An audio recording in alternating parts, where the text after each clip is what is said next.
missionné si loolu rek laa bëggoon. Ousmane, sur cette question-là li ñuy tàmm di wax ak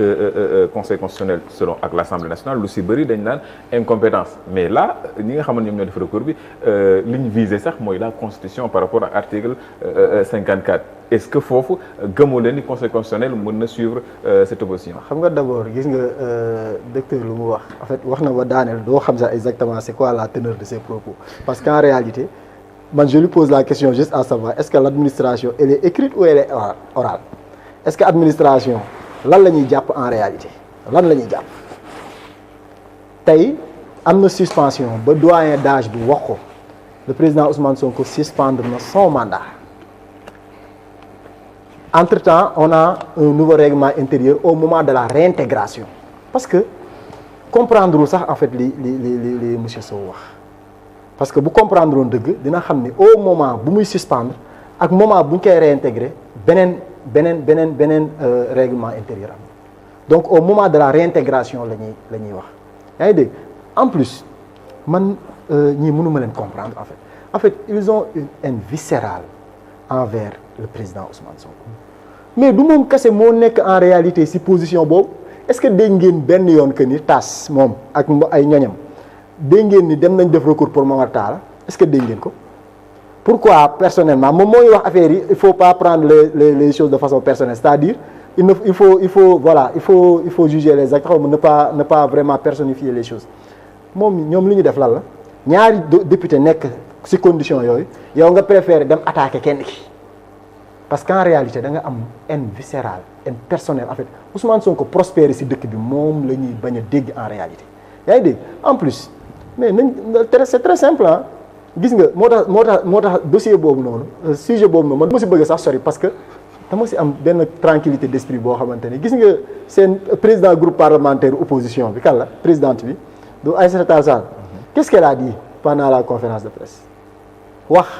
moom juriste nga xamante ne juriste la du économiste de juriste la donc elle dit carrément que ni ñoom mënuñu def recours parce que par rapport ak présidence bi dafa am incompétent comment dirais-je conseil constitutionnel day déclaré wu incompétent. ñoom ñu dem effectivement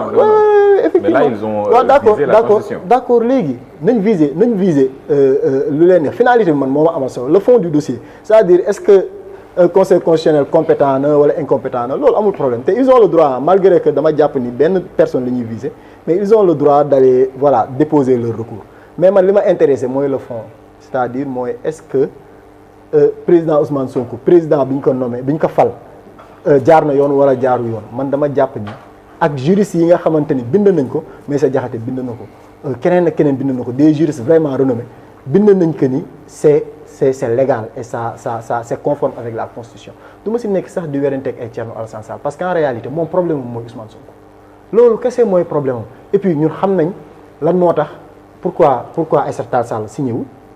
te daanaka mooy juriste bi foofu juriste bu mag bi bu ñu ko mën a wax pourquoi elle n'a pas signé parce que xam na ni li ñuy def ça n'aboutira nulle part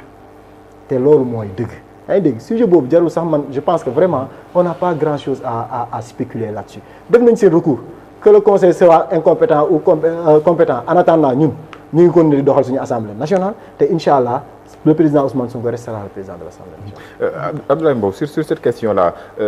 conseil constitutionnel aujourd'hui moom moo war a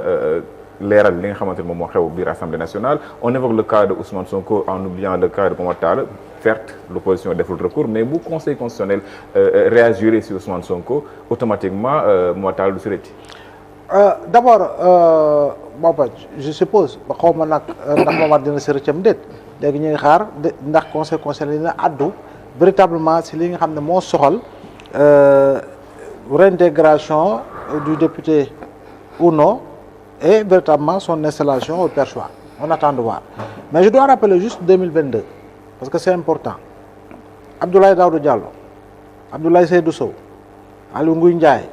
ak xawma kan ak kan, ils étaient à peu près 8 élus députés, en même temps membres du gouvernement, Pape Sané. Ils étaient venus à l'Assemblée alors qu'ils étaient ministres, voter pour élire le bureau, élire le bureau, et ensuite démissionner pour retourner au gouvernement. Cas boobu nag moom jaaxal cas boobu nag j'ai l'impression que les gens semblent l'oublier. da nga jàpp ni c'est le même cas. et même Guy non dégg est-ce que dégg nga ma xaw ma ndax dégg ngeen moom ban laa wax. dama ne Abdoulaye Seydou Sow. kii. Daouda Diallo Abdoulaye Daouda Diallo Aly Ngouille Ndiaye consort ils étaient ministres. bu ñu demee élection 2022 état membre du gouvernement ñu ngi woon si listu coalition Benno Bokk Yaakaar. Quand la liste définitive bi ñu ko publier ils sont restés ministres. bi ñuy installé Assemblée nationale ils sont restés ministres. bi ñuy voté pour élire le bureau ils sont restés ministres et ils ont voté. pour l'élection du bureau de l'Assemblée. c'est la ñu démissionné après doog a dellu gouvernement. démissionné wuñ de ñoom ñëpp. waaw Aly Ngouille Ndiaye. Abdoulaye Daouda Diallo septembre 2022 bi ñu ko nommé ministre. directeur de cabinet du président il avait écrit une lettre de suspension. du mandat. c'est ça il a raison ay feer ak laay wax nag pour kii di wax ne suspension amul woon. voilà ay feer ak nag laay wax. ndax am nag amut du man maa koy dëggal comme ni ma ko waxee sama gars yi fële bu ñu toogee rek ma leen conseil la ñuy xaar ñu wax ñu après luy xew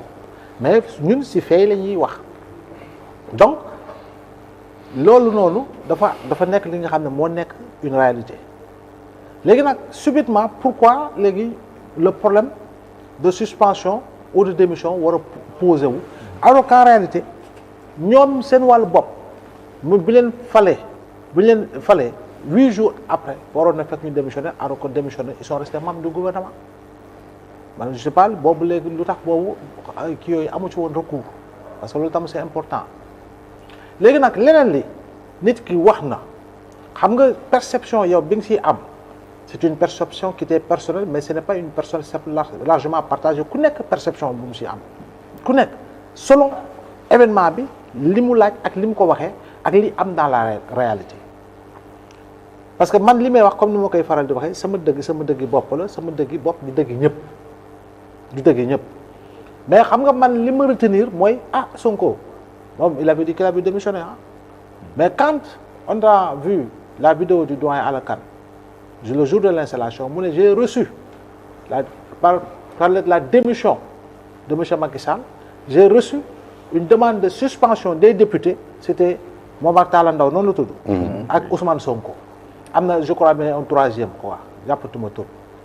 c'est le doyen d'âge moo toog si perchoir bi wax ko ñëpp dégg ko léegi lan la ñu retenir comme ni ko maître Ciré Demba Bathily bindee di avocat ñu xool ko dafa ne si droit wax amut njariñ bu fekkee ni bind jiitu na ko loolu la wax de wax amul njariñ bu fekkee bind jiitu na ko si droit la ñu wax xam nga foofu andiwuñu lii nga xam ne moo di moral yaa ngi ne wala éthique dañu wax rek lan la yoon di tranché parce que tey bu ñu demoon ci tribunal ba Pape Sané xaatim këyit bind signé ak numéro carte d'identité am ne war naa jox Ablaye Mbow 1 million man ma taxaw si télé bi nag Pape Sané yorul ma 1 million bu ñu demee ñu dem si yoon sama wax amatul si solo defe naa kër gii lay xool pour war see mën a sukkandiku léegi nag bu la neexee nag nga ne ak waxoon na ko léegi où est la morale ku si nekk am na si sañ-sañ parce que tamit président Macky Sall bi mu wax je vais réduire mon mandat de 7 à 5 ans yaa ngi dégg wax na ko bi mu ko defalee am na ñu ko ŋaññ mais am na ñeneen ñoo xam ne ñu ne mënuñu si dara ndax am conseil constitutionnel moo ne mënoo ko wàññi xam nga kon ñaar yooyu ngay teg am na ñoo xam ne dañ ko ŋaññ ne yaa ko waxoon sa parole amatul sens mais am na ñeneen ñu toogaat wax ni mais écoutez loolu leen bëgg moom laaj na conseil constitutionnel mënu ko wàññil boppam laaj na conseil constitutionnel ne ko mënuloo wàññi kon bokk def naa ni si lay yem donc ñaar yooyu ngay opposé ñaar yooyu ngay teg donc fu mu toll nii recours dem na xam naa ni conseil constitutionnel du addu si règlement intérieur u assemblée du si addu fonctionnement intérieur u assemblée du si addu léegi nag comme ni ko Pape Moussa waxee visé nañu article boo xam ne il faut mu statuer sur la constitutionnalité mais foofu dina si mën am loo xam ne si addu comme ni ko maître juge dem waxee rek le conseil constitutionnel obligé wax si li nga xam moo di recours bi parce que lu tax effectivement dafa laal lépp li nga xam ne dafa laal benn article boo xam ne si wàllu constitution la mais est-ce que loolu véritablement mën na doy pour ñu génne nit ki si assemblée nationale bi parce que conseil constitutionnel moom moo ne liste définitive sont élus députés liste définitive baa ngi nii waaye léegi ñu élire dès l'instant que conseil constitutionnel proclame la liste définitive des députés rek jàpp naa ni c'est une immunité dugg na. Ablaye article boobu constitution xam nga lu mu wax. waaw munoo nekk ministre nekk député. waaw est-ce que Ousmane Sonko nekk na ministre nekk député déedéet. kon donc bu duggee ci fond bi rek aucune disposition constitutionnelle n'est violée sur la forme il peut le recevoir maintenant. Pape Sané sur la question de la suspension débat la ba léegi même si on sait que Ousmane Sonko ñu ko voté gis nañ le cas de Abdoulaye Daouda Diallo en 2022 sur la question bi posé problème mooy la réintégration ñu ngi koy fàttali bi muy suspendre disposition bu réintégrer amagul woon peut-être Pape Moussa mi ngi fàttali le cas Amadou Ba tax mu woon duggaat après en 2022 Tafsir Thioye parle de problème de rétroactivité parce que bi ñuy voté loi bi fekk na moom mbir moom weesu na est-ce que question boobu wala position boobu position la boo xamante ne les juges constitutionnels mën nañ ci sukkandiku. waaw xam nga déjà pourquoi le conseil constitutionnel à mon avis est obligé de statuer mooy justement l'article 54 et l'article 54 c'est très clair li mu wax mooy l'article 54 parle d'incompatibilité entre d'être membre du gouvernement et député. Donc le problème là, à mon avis, je crois que il est réglé. léegi nag ñi war a wax léegi ci wàllu réintégration